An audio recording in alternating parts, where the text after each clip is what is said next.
Sanctioning Russia has become a high-return investment.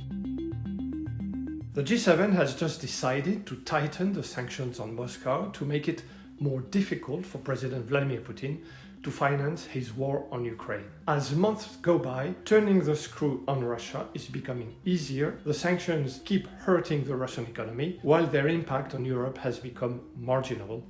In other words, it is worth it. There can be no doubt that sanctions, decided since the beginning of the war in February last year, have hit Russia hard. The country's exports of goods fell 28% in the first quarter of the year because Europe is no longer buying Russian oil and gas, whose prices have declined as well. And the Kremlin is now struggling to finance both increasing welfare payments and the war effort. Sanctions need to be tightened on a regular basis because targeted countries can adapt over time. But this is becoming easier to do now for Europe because Russia no longer matters economically. The EU suffered last year through a major energy crisis due to rising oil and gas prices, but for all practical matters, it is no longer dependent on Russia for its energy, and Russia itself only accounts for 2% of EU exports, down by half compared to 2021.